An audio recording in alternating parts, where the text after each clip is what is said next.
You're listening to the Maker's Quest podcast. I'm Brian Benham. And I'm Greg Porter, and we are joined today by the one and only Andy Birkey. And before I forget, I want to give you a link to his Instagram. It's at Andy_Birkey, Birkey, if you want to check out some of Andy's work. So welcome, Andy. Hey, well, hi guys. How are you? I'm I got all great. like flustered. I'm all amped up. Well, that's awesome. I already see kind of the first thing I want to ask you about sitting right over, I think it's your right shoulder, assuming your camera's not mirrored around. You are weird and I like you. Where did that come from? You know, it just came to me one day during a walk, a morning walk. Sometimes I twist stuff up in my head, and it's just an effort to say, you know, the humanity of we're weird, and I am drawn to weird people that are outside of the normal headspace of 9 to 5 and TV dinners and TV shows. So if you're a creative spirit, I am instantly gravitating toward you. Well, I know the first time I saw it, I thought, this is something you might hear in like second grade, first day of second grade. one of your lifelong friends would come up and say something like that to you, and from there forward, the stories would be written. And I've always thought that's such a great mantra, and it for sure within the maker community, I think that applies so well because I think number one, the group of us that make up the maker community, as it were, which the door's open, right? Anybody can be one of those people, but we're all stepping to a slightly different rhythm than what you see in most people's lives. And I feel like, and maybe the question here is, do you get the same feeling that when you tell people what you do, or you start talking about the work that you do, you get the dog who just heard the weird sound on the radio, kind of giving you a look like, what was that? So I don't know. Tell me a little bit about your experience with sharing the craft that is what happens in your shop with other people. Well, I remember being at a party, cocktail party. I think it was a holiday party, and I'm way out of place in social settings like that. So I was just sitting on a couch, and some guy came over and said, "Hey, so where do you work?" And I feel bad because it was rude, but I said, "In my garage." And he goes, "Oh, okay." And he gets up and he leaves. He's gone. I'm like, yeah, that's about right. So yeah, I mean, it was such a cool thing to find when you've been kind of on the, I don't know, on the outskirts of, the outlier, right? You've been there your whole life and you're pretty comfortable there. It was pretty cool. I think it was back in about 2017 when somebody reached out to me and invited me into the maker world. And I was super hesitant to come in and share my stuff because it's kind of, no one really does it that I know of. And everybody just sucked me right in, and it was like I'd found all the rest of the weird kids in the back of art class, and it was on from that point on. Well, isn't it amazing? I've been in a few settings where there's been either a bunch of fellow YouTube creators or fellow I don't I hate the word content creator because that's not what it is. You're sharing your work. You're not creating content for content's sake. You're creating your work and then you're sharing it for sharing's sake, right? But when you get in a room full of people who are that way or who have a similar background, it's amazing how quickly, I mean, it seems like you've been friends for 50 years. The conversation isn't hard, and it's not, hey, I'm meeting this person I've never met before. It's like you almost know each other through your work. And it's interesting. It is very interesting that way, and that it's not an exclusive group, but everybody within the group really has a lot of common thread. Totally agree. Totally agree. It's like you've known each other and you just slide right into it and you're off and running. Yeah. And so I guess I kind of, between you and Brian, I'm going to say I have a lot of jealousy that you work for yourself and you've been self-employed for an amount of time. That's always been sort of a goal of mine. But I'm stuck in the world of architecture. That's my life, and it has been for a very long time. And there's almost no way to do that alone. And I'm a little green with envy that you guys get to operate in the way that you operate. So it's really kind of cool to see. Yeah, that's one of the things that I was shocked that you get up at 4 a.m. Me being self-employed, I choose my own hours, and 4 a.m. is not one of them. I was in the shop at pre-6 this morning, so um, I don't know. That's just where I'm the freshest, and some people are wired for night, and mornings are my gig. So Fiona and I are typically out before sunrise, unless we're you know with a camera on the weekends out in the country. But yeah, I typically, I don't know, between 6 is a solid start for me. Usually not any later than 7. Couple cups of coffee and ready to rock.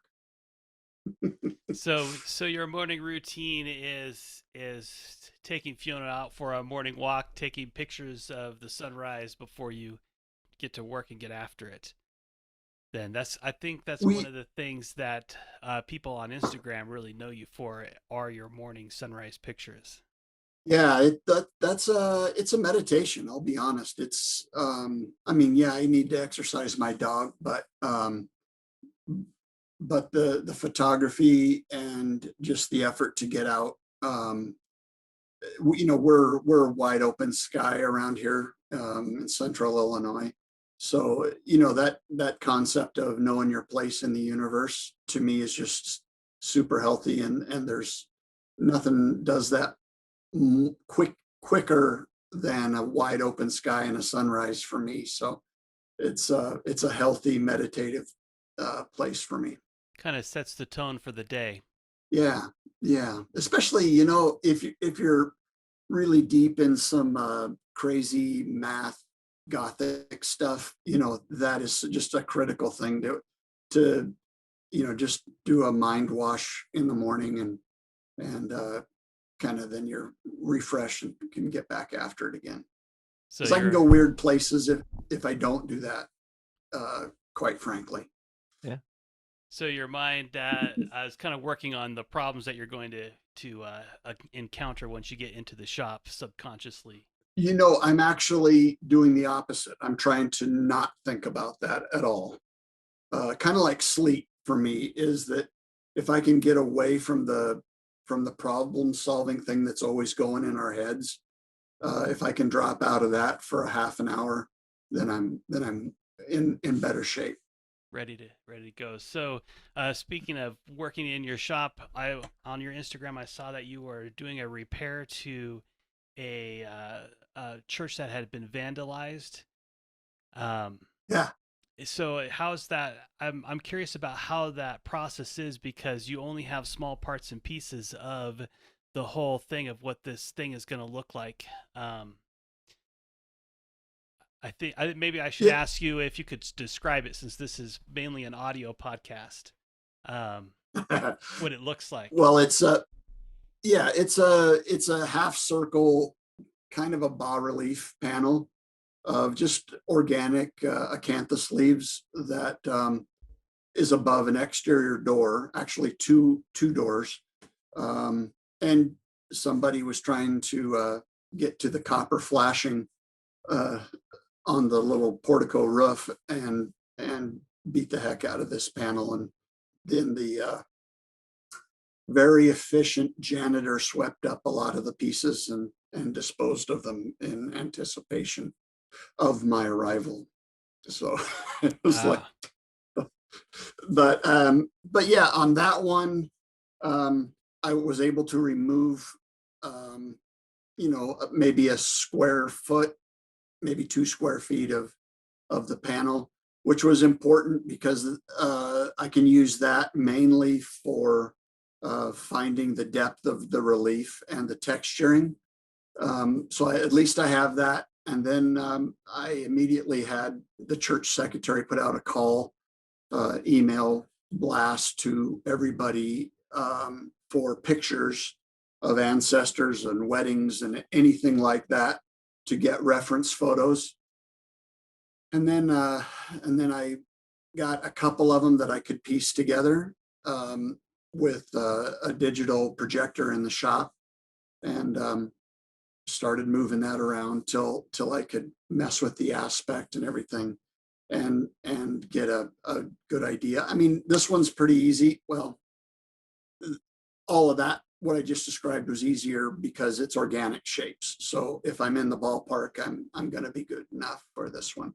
So what I'll do is I'll sculpt it in plasticine, modeling clay, and then make a silicone mold out of it, and then cast it in cold cast plastic, which is super durable, easy to work with, easy to mount. So and a lot of those, this was like a kind of like a weird plaster material that it was an exterior application. So I was pretty surprised to see what it was, but they had some kind of a varnish seal on it to get it weatherproofed. And but in a lot of those plaster applications, I'll go back in with cold cast plastic, and unless it's something that that has to be done back in plaster. So yeah, that's kind of, it's crazy.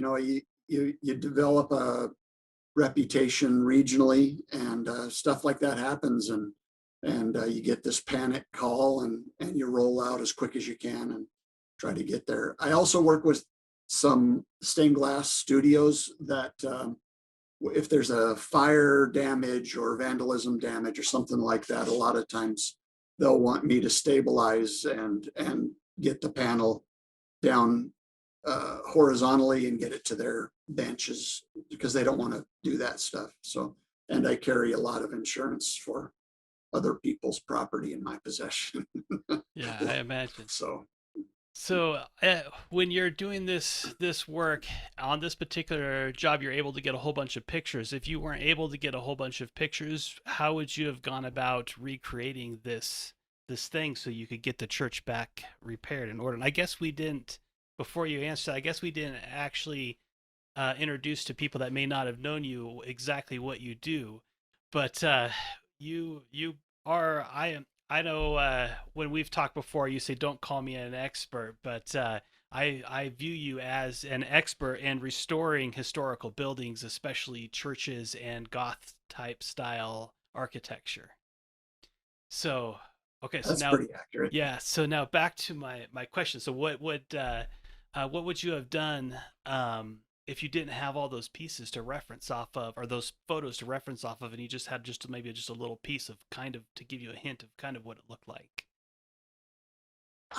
Probably then I have a pretty good library here in my office of a lot of around here, a lot of the decorative elements on churches that are 100 125 years old around here. A lot of the decorative elements came out of plaster houses out of Chicago. So I've got a couple of catalogs, original catalogs from the turn of the century and up to the 20s, and that's where a lot of what I work on, that's when a lot of those churches were built. So I go directly there, and it's funny, it's like Harry Potter, leather bound books and the dust coming off of them, and a Dumbledore sitting there with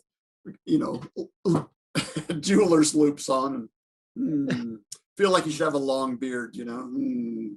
But yeah, that's it's all about reference material, and then just having a familiarity with that age of building, and just I guess it is experience, but and then trying to be the opposite of an expert, trying to be the moron, just trying to not miss any hints that the building is giving you.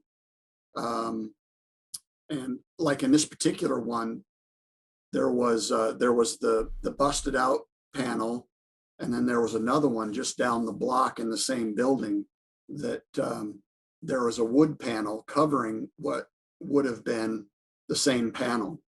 And so the first thing I did was suggest that we pull that off in the hopes that the other panel was still behind there.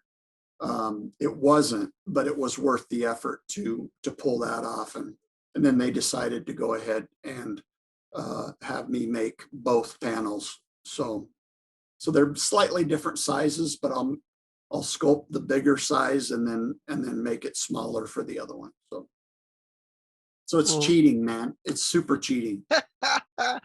yeah, looking up the answers in the back of the textbook. I mean, Absolutely. Well, I mean, it's interesting to me to I've followed your work. I'm going to say probably since you came on the scene. There are a number of mutual folks that we know, and I've always been fascinated by the fact that what you do is part detective work, part maker, part designer. And there's the question I would have around that is twofold. Number one, how did you fall into this niche? Because it is a very small, on the architecture side, I have done some religious work, some buildings of that nature for different, I'll call it, just different religions. There's the Catholic Church, Methodist, and they all have their on-staff person who looks after all of the symbolism and the way things are done. And to become an expert in that is sort of one vein, but then to actually be able to build this stuff to meet the requirements of a church that's going to be there, not 10 or 15 years, but maybe 100 or 150 years is quite the task. So where did it begin for you?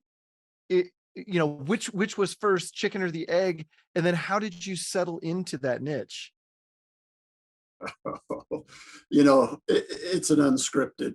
There's no way you could say, okay, kids, this is how you get into this business, because it's, I was just responding to stuff that I had an opportunity to do, and quite frankly, was willing to do stuff that no one else wanted to touch.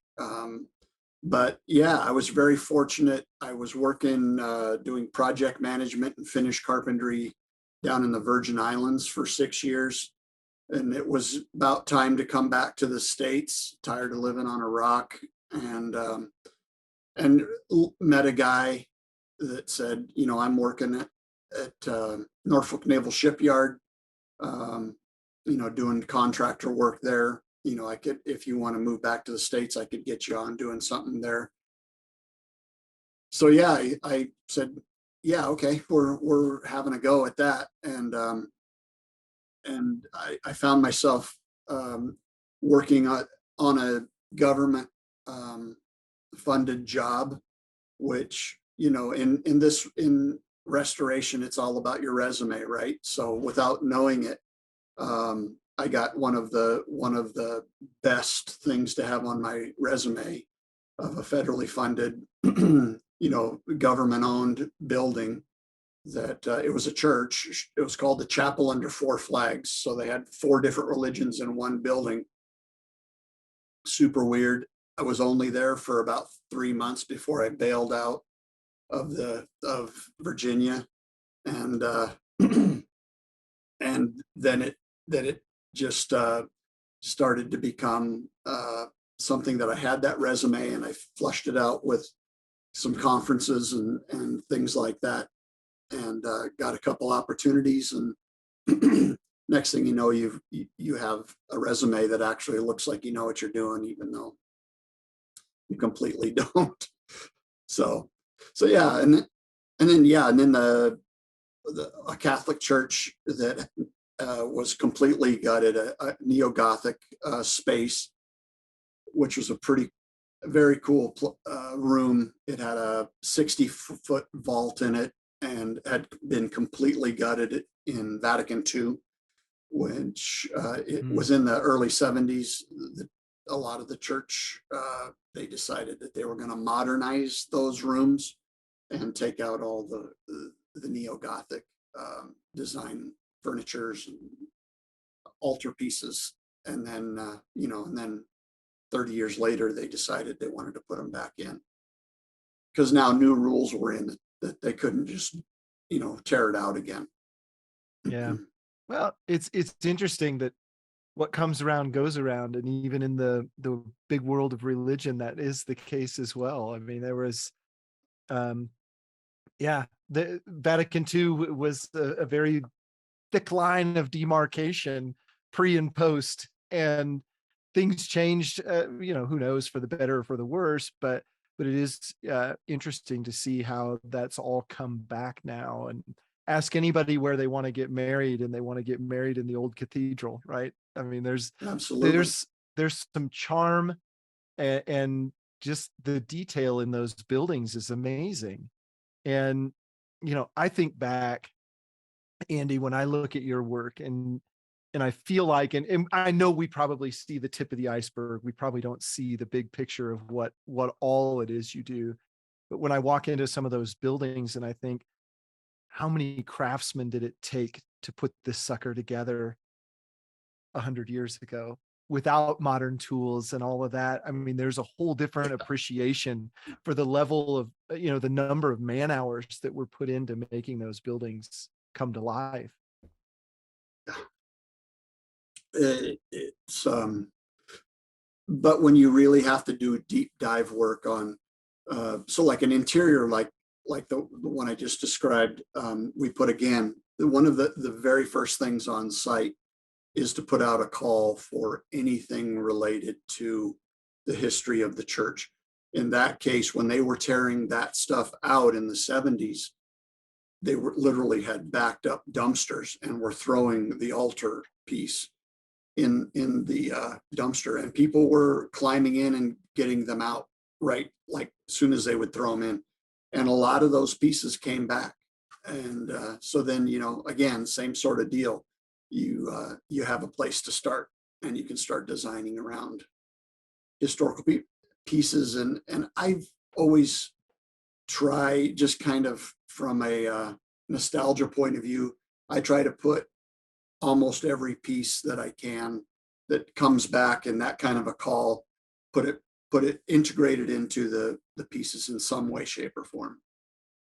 What would you say, if you broke it down, how much time do you spend designing versus how much time do you spend investigating and replicating? Because I know there's a fine line between recreating something and designing something that looks like something else. Yeah. Well, this is getting kind of deep into the weeds of especially the Catholic stuff, because that's probably 80% of my work is with the Catholic Church. But the liturgy has changed since you can't build what was there. You can't, do a full-on restoration like you would on a, federally funded project where you are exactly replicating what was there. So we're trying to stay just in the sense of that, and pay homage to what was there. 98% of people think it's the original stuff if we do our job right. But now they can do, like, the big thing is, back in the day, the priest had his back to the audience. Now we've pulled the table where he does all his stuff, whatever you call it. We've pulled that away now so he can be behind there and face the audience. So just nuance like that, and you just try to So I guess in answer to your question, it's probably, these things can take years to develop, but you're probably doing 20% design work and research. Um, it, and it, and then I'm not a super good designer on paper. So, I kind of just start building something for the most part. I mean, I have an idea of what I'm doing. And if I need to, have drawings or whatever, I can do that. But for me, I very rarely use really tight drawings. Sometimes I get to work with a designer. I've worked with theater designers in some of these things, and I've learned a lot from those people. But yeah, I keep it kind of loosey goosey so that the the design and the build kind of go along, develop, in the same vein. So probably 80% in that stage and 20% in the research and development, so to speak. So It's kind of non-traditional. Yeah. So in my work in carpentry, I've worked on a lot of old houses, and so I have picked up and felt a lot of old boards and stuff that is old, that is worn and shown the test of time and has a story. And when a client asks me to do a distressed piece to make it look old, I never feel like I can ever get it there because I know too much about what the original should look like. So when I step back, yeah, it looks passable, but when I get up close to it, I'm really disappointed in my work that I was not able to get it 100% accurate. When you're doing your restorations, do you fight that same battle, or have you perfected the art of making it look original or blend into something that's a super old church? Well, yeah, I see where you're going. I have to be able to replicate that patina and wear, because a lot of times my work is side by side and including pieces that are 100 years old. So they have, you know, 6 layers of lead-based paint on them, which rounds all the corners. There's wear on the corners. So nothing is, how like when you're building a new piece of furniture, we love sharp, crisp edges that are, you know, plain surfaces, not sanded. All that all goes out the window. So it's all about how do we make this surface match 100-year-old piece that's got a bunch of paint on it, that we're putting another layer to get it the right color. And then and I always say in churches, use the back of your hand and imagine your grandma's, the back of her hand, that kind of parchment type skin that octogenarians have. Rub, use that side, touch it there, and see how it feels. Right? No sharp edges at all. Everything's just got a very slight round to it, and because again, it's, to me, the highest level that I could hold myself to is if no one knows that I was there. So, uh, one time I was in back of a piece of furniture that we were working on, and some people came in, tourists, just they're always, and a lot of times we're working in a live space.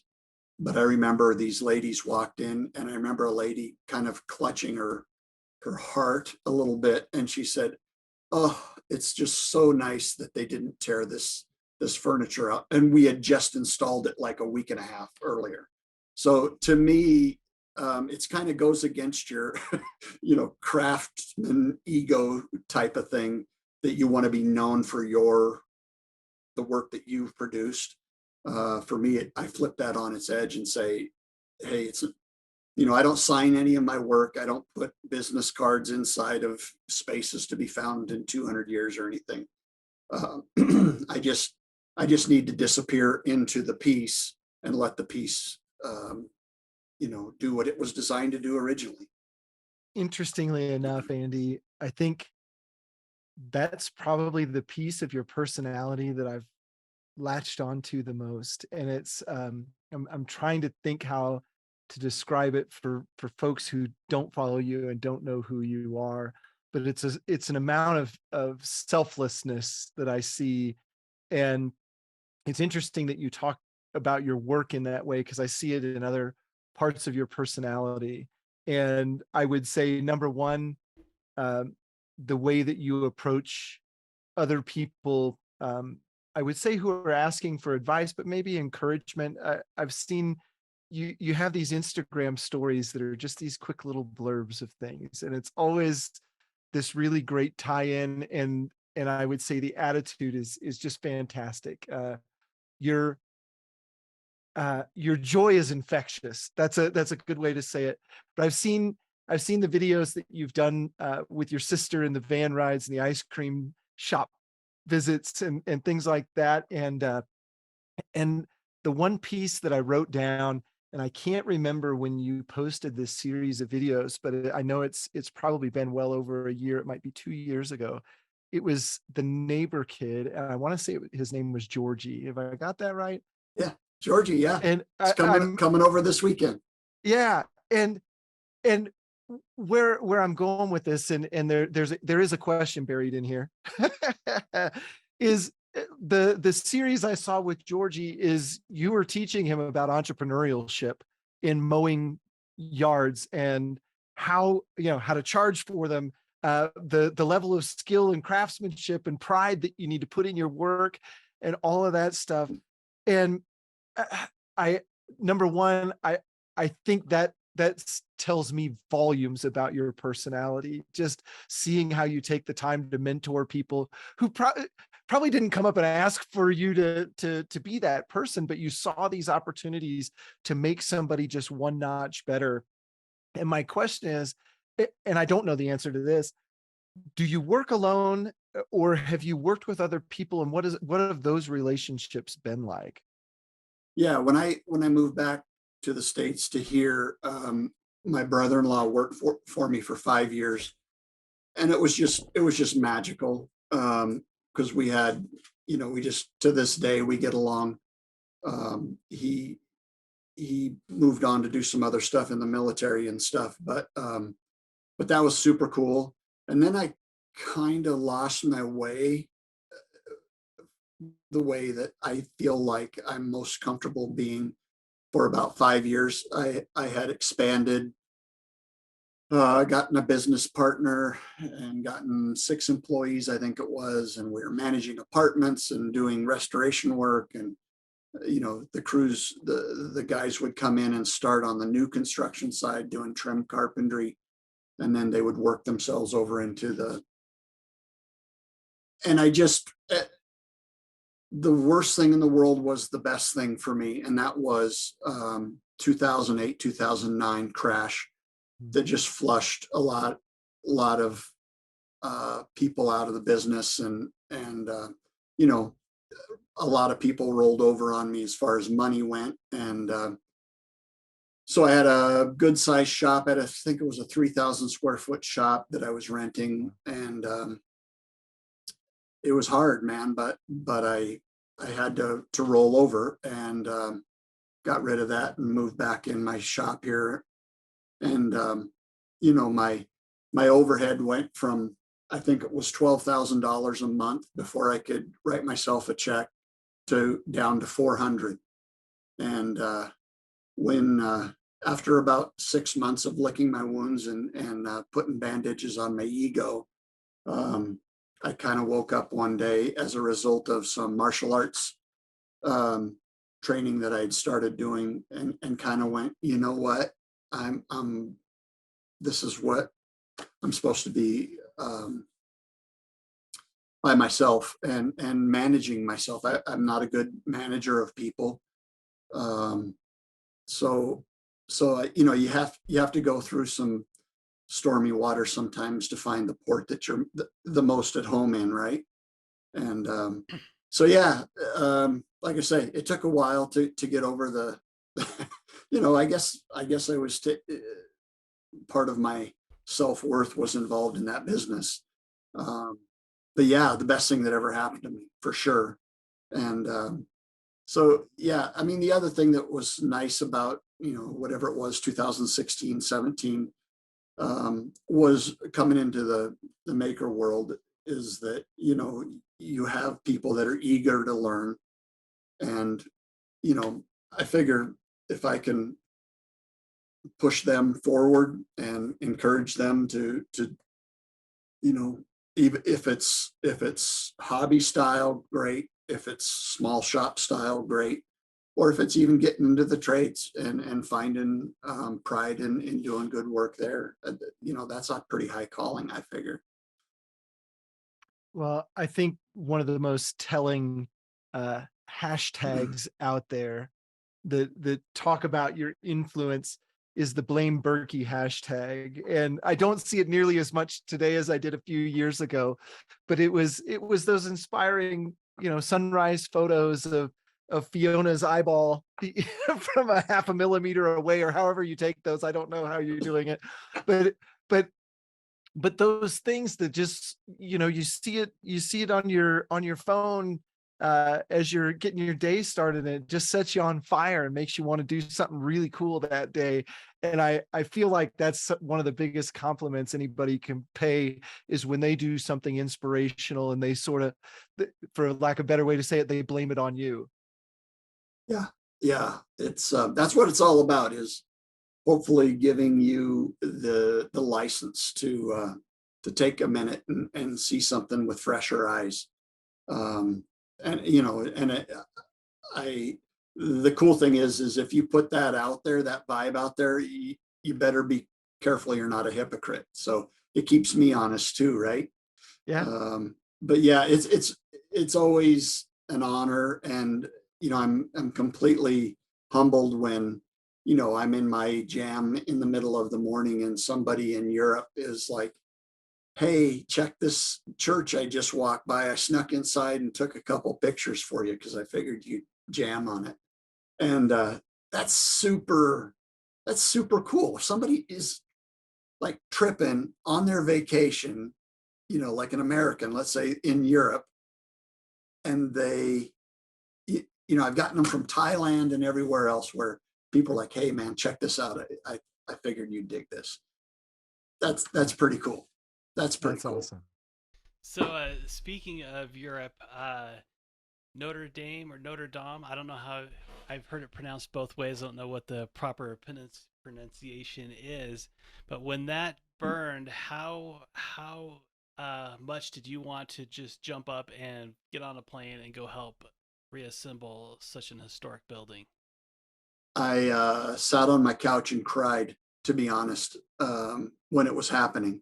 Yeah. And it wasn't but an hour later. I don't know. Do you guys know the Red Smith, Yes. Gerald? Gerald got a hold of me and he said, I'm putting your name in the French application process. Are you up for it? And I said, yes, definitely. I would be honored to go.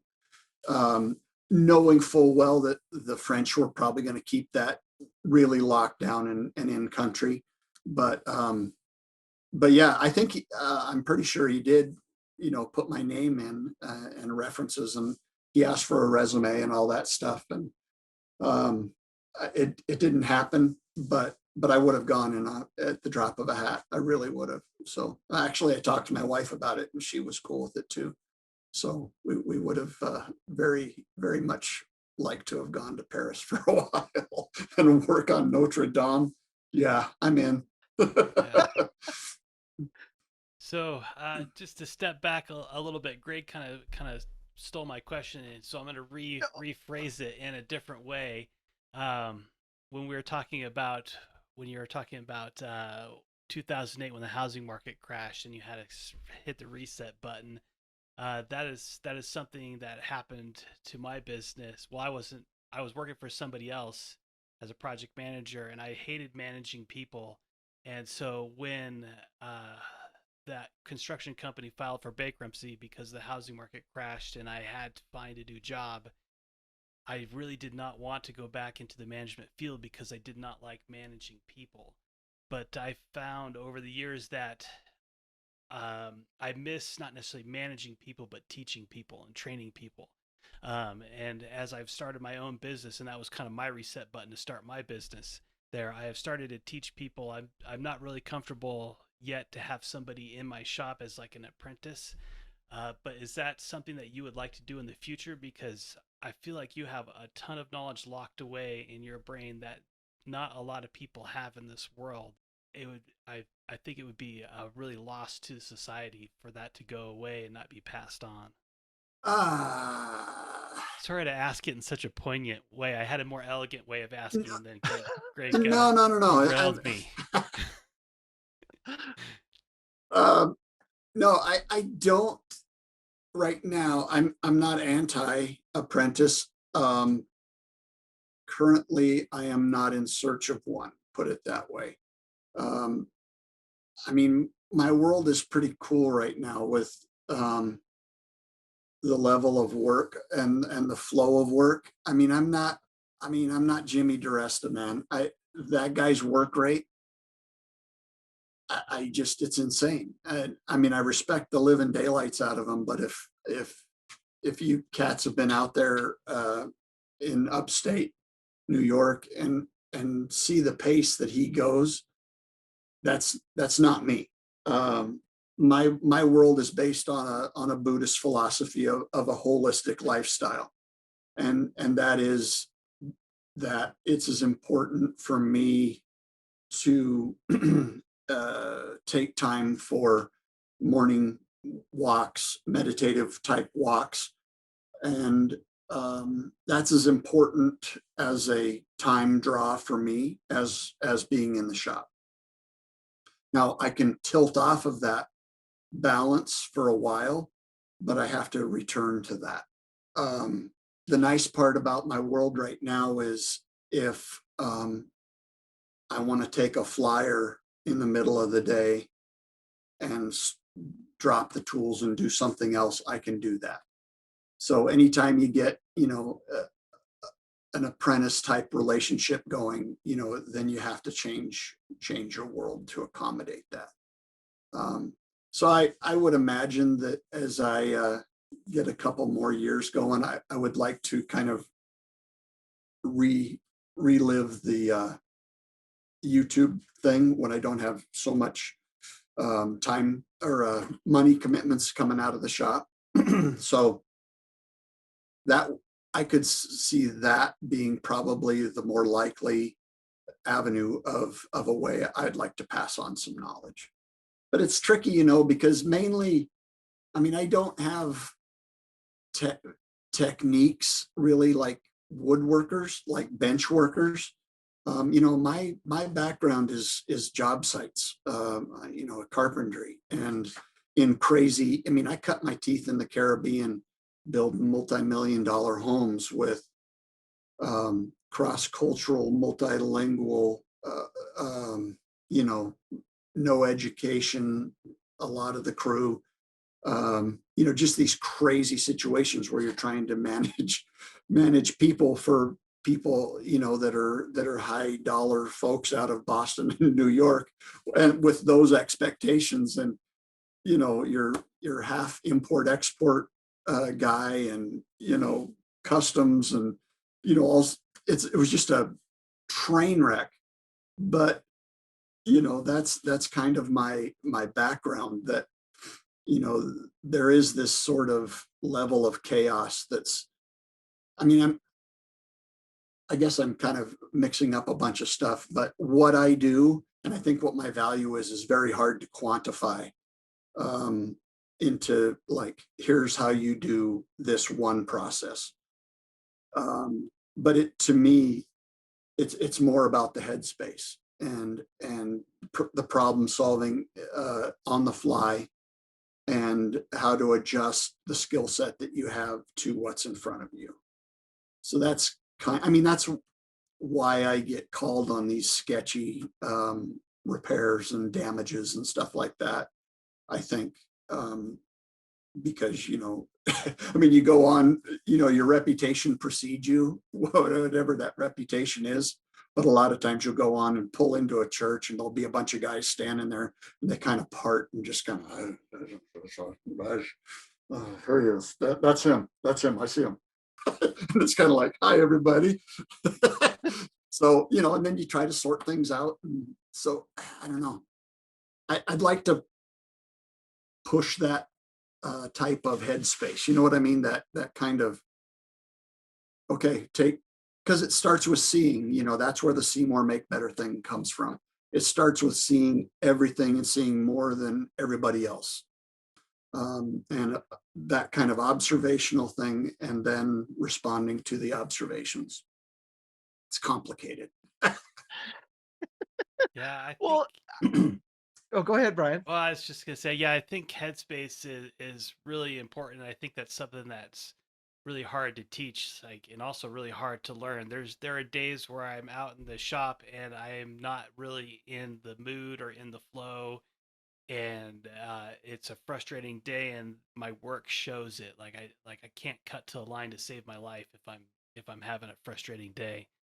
Hey, so sometimes it's just better just to take the day off. But if you take the day off, then you don't get paid that day. So that's the The unfortunate thing conundrum. about running your own business. Yeah. Well, I was going to ask a question that I've asked a couple other people, and it's not meant to be a trick question or anything like that. But the question is, how old were you when you realized you could make anything? What was that point in your life? Have you had? I'm guessing you've had that epiphany because of the work you do. Is the question that you feel like you could make anything if you have that point, or the point when you were a little kid and you made something and you went, oh, okay, I don't know exactly. It's a little bit of both, and it doesn't mean, I guess I definitely had that point in my life, and that doesn't mean I can sit down today and just whip out anything that anybody puts in front of me. But I realized that with enough time and enough effort, I can do it. I don't care what it is. If you want me to make a yacht, I can make one. It'll take me a while, but I can make one. And I find that a lot of people like yourself who, you walk into situations having no idea what you're about to get into. But I guarantee you there's some confidence that you have that I don't care how weird it is, we'll get there. Yeah. And when did that happen for you? I would say probably the biggest epiphany moment like that was going like crazy on a church job that I was there for 2.5 years. And it just kind of, it was a total, sliding in to first base with your hair on fire type of finish. We delivered the last of the furniture the Saturday night before the rededication service on Sunday morning. We were there at 10 o'clock that night. And by design, because we had didn't want a lot of people to see it ahead of time. So it was like the altar table, the ambo, and the presider's chair, the main free furniture suite. We installed 9, 10 o'clock at night. But it was, get out the door, go put on a tie, and the bishop showing up. And then you march in and does the thing. And I remember sitting there in the front row. The church typically is way cool about honoring the craftspeople in the rededication service. You typically get a front row seat. It's very cool. But I remember looking down and looking back up, and the main altarpiece we did there was 29 feet tall. And I remember looking up, and Gothic architecture is pointy for a reason. It's meant to draw your eye heavenward, right? And I remember, kind of tuning out what was actually going on, but starting at the bottom of that, and my eyes just kind of drifted up and went, dang. yeah, I guess we made that, and it's super insane, but we did it. And I think that would be that moment for me of just going, yeah, of course, then you think that, 28 churches are going to be knocking out down your door on Monday. And, I didn't get another call for like 18 months. So, It's always interesting to me to hear the answers to that question, because I, I think there's some people who know that, but they don't realize they know that, that sophomoric kind of thing, like, but you don't know that, and then there are other people who've definitely embraced that, yeah, I don't care what you drop off at my front door, we'll be able to handle it. I mean, I heard you talk about, plaster casting or plasticine, sculpting, and you obviously have the woodworking and trim and all these other things and silicone molding. And it's like, where does it stop? At what point can you no longer do this? It's like, no, I think we probably do it. Some of the biggest steps in my career of learning have been when someone asked me to do something I had never done before, and I may have been scared to do it, but I wasn't in a position to turn down work at the point. And so I was like, okay, right. I'll do it. And then you just have to go figure it out. And I think I always think about it like, the woodworkers that, God bless them, Sam Maloof or whatever, that have been in a shop, been bench side for 20, 30 years. They have a skill set that's like this. They're at the height of their craft, right? But it's a fairly narrow craft, but yet it's like super highly honed. To me, I feel like my pyramid of knowledge is like this. So there's nothing that I don't believe honestly that there's any skill that I have that is hyper tuned as far as physical, tactile skill sets, right? But there's this super broad, exposure to skills and a rudimentary knowledge on the outside to better knowledge inside. But I figure that's a really stable pyramid, the way I like to think about it. Not too high and super wide. And that's kind of how I like to think. And it all is underpinned by headspace. So same with me, Brian. There are times, I'll walk out of the shop without, I'll just turn and lock the door, and we'll do that another day. And I'm going to go, get my sister-in-law some ice cream or something. I don't know. Again, it's a lifestyle choice for me of, there are times when my wife will walk in the shop, and I'll look up from the bench, and she'll just turn around and walk right back in the house. She's like, yep, I know that look. Not even, you know, but she knows that it's just part of the process. Yeah, You know, sometimes the most frustrating things, the most frustrating times is the times that I won't give up. My wife will be like, "Hey, we need to go, or we have an appointment for whatever," and I'm just like, I want to solve this problem before I leave. And then I sit there and be even more frustrated because I can't solve the problem, but then she'll make me leave because we have this appointment or whatever.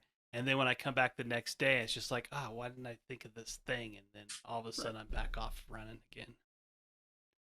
I always find it bizarre that you can leave a problem like that, and your subconscious continues to work on it, even though you have you have no dog in that fight, and all of a sudden, you come back and it's like, well, how did that answer get in my head? And it's because you've been Yeah. sitting there processing all that stuff, while you're asleep or whatever else. I don't know what the magic is. I wish I were a neuroscientist. but No, but I've bolted straight out of bed, straight out of a dead sleep, and just gone straight out to the shop, when something like that happens. So, oh wait, I think I can do it this way. And of course, you got to get your hands on it straight away. I have to get my hands on it straight away before I forget. Yeah. that's one of the things I think I got from my father. Um, my dad, my brother, and I are all insomniacs, and I say that not tongue in cheek, but it's a real thing, right? And growing up, my dad would just get out of bed at 2 a.m. or 3 a.m. or whatever when he couldn't sleep, and go down to the typewriter and just start going. And an hour later, when he was feeling a little tired, he'd go back up to bed, and that was that. And he shared with me one time, he said, I used to fight it. I don't fight it anymore. I just get out of bed. I put down on paper what I need to put down on paper. And then, it clears it out of your mind, Nice. and away you go. And I've adopted that. I do the same thing. I have trouble sleeping a lot. And it's, being a creative, a designer, I've got sketchbooks that kind of lay all over my house, and I've always got a pencil in my hand. And if there's some idea gnawing at me, it's like, you better get it down now or it'll go away. They're very fleeting. Yeah. And it's interesting how that works. And I've also, on the other side of things, I've always got a guitar right next to me too. Because those ideas are even more fleeting if you don't figure out what you're trying to do. So it's interesting how that works. Well, for me, this whole thing has been a super strange journey because, I was raised in a preacher's household, a real lockdown Protestant, Baptist hardcore, preacher's household. And so by the time I was 18 and out of high school, I was done. I was maxed out on that, and really went crazy for the next 10 years or so. And this whole thing sort of started coming back. Just, I never thought I'd be working in fancy Catholic churches. And but it's been kind of I guess you at some point you wonder if you're called to do something. You know what I mean? It's super weird, because I really rebelled against that my whole growing up. And but then again, you look back on a career that's almost 40 years long now, and you go, well, I guess maybe maybe that's what I was meant to do, which is super cool. I mean, I'll tell you one story just in kind of tying this all up, but we were tidying up that big altarpiece, and my brother-in-law Squid came around the corner. We were in the church, and he said, "Hey man, you better check this out in the front row." Middle of the week, right? But I poked my head around the altarpiece, and there was an 80-ish-year-old guy sitting in the front row crying just by himself. And I was like, oh geez, what do we got here? So I went down, sat down next to him, and I said, is there anything I can do? Can I go get the priest for you? And this gives me onion skin or whatever, chicken skin to the day. But he turned to me and he said, "No, you've done quite enough." And I didn't quite know how to take it. But we had just installed the Mary altar, which traditionally, when a couple is getting married, the bride will kneel at that altar, I guess, during the marriage ceremony. And we had just finished the Mary altar, which was, 20 foot tall and, I don't know, 10 feet wide, something like that. And he said, the last time I saw that altar, my wife was kneeling at it, back in 1937 or something like that. And it wasn't the one that his wife kneeled at. But to me, that was one of those epiphany moments where you just go, yeah, we can talk about craft and we can talk about art and design, and that's why I do what I do.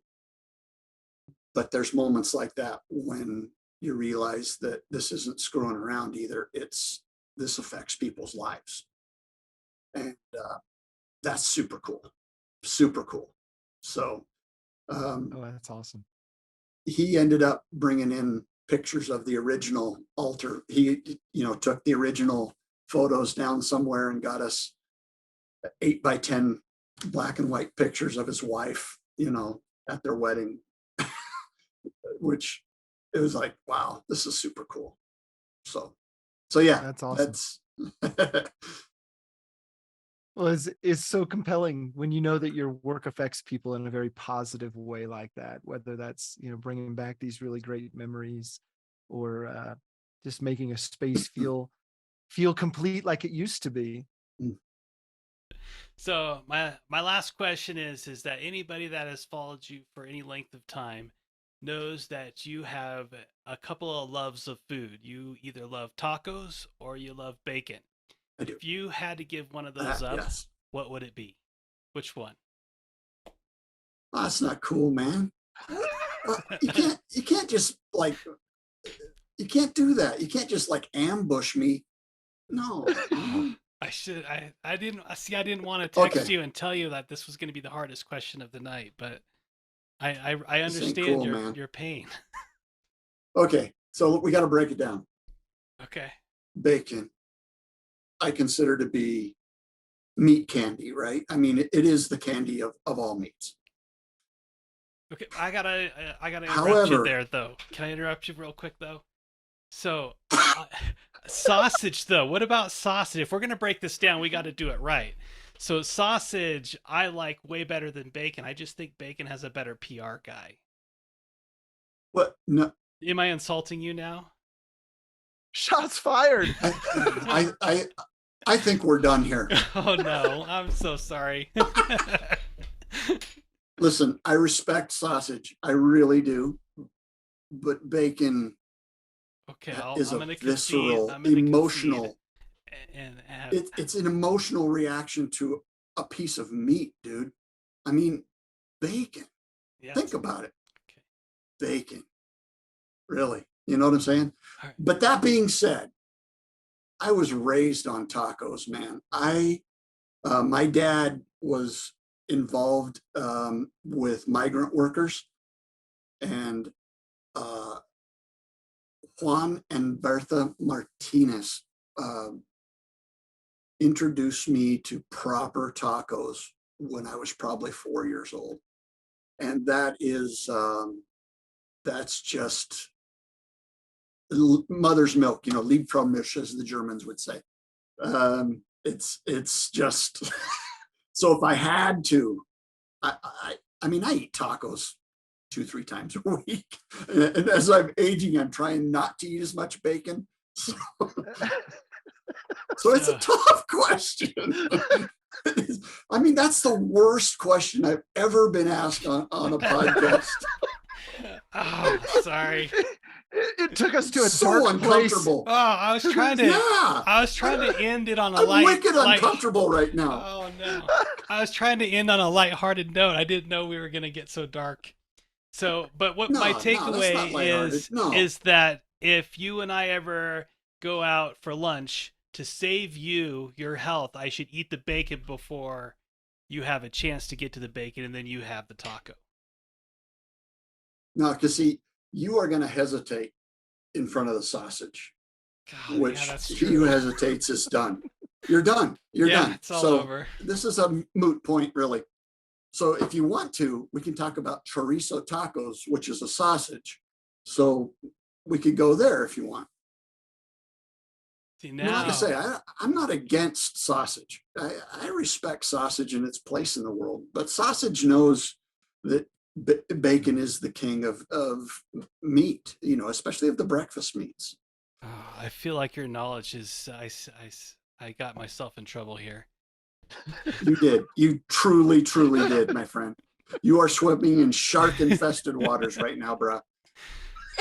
All right. Oh, the admonishment. So are we gonna call it a draw? That it's that there's no way it's ever gonna happen. There's no way you'd ever give one up. Yeah, no. That's Andy, would you give up breathing? No, I won't. Well, I think that's a fun note to end on. And I would like to say, I've got here in my notes, if we ever meet in person, Andy, that is the one thing I guarantee we will do is have some table saw tacos together. Absolutely. And we can clink them like champagne on New Year's Eve as we get ready to devour whatever's between the two halves of the shells. So I hope that, I truly do. I hope that happens someday. I've run into, I've had opportunity to shake the hands of a number of people in the maker community over the years, and it's always been an incredible joy. And I hope we have that opportunity someday if I find myself in Illinois to be able to do that. But I think we should probably wrap up here, Brian. Does that sound all right? Yeah, let's do it. Okay. Well, Andy, once again, I want to thank you for being on our podcast today. It was an absolute pleasure chatting with you. Absolutely. And thank you, guys. Again, anyone who wants to check out Andy's work, you can check out Andy's Instagram at Andy_Birkey. And if you want to check out my social media, I'm at Greg's Garage on YouTube and also Skyscraper Guitars on YouTube. All right. And if you want to check out my stuff, I'm brianbenham.com, and that has links to all of my YouTube and social media, Instagram type things. And if you can't remember that and you're listening to this podcast, the makersquestpodcast.com will have all the links to Andy's, Greg's, and my stuff in the show notes. Thank you for listening.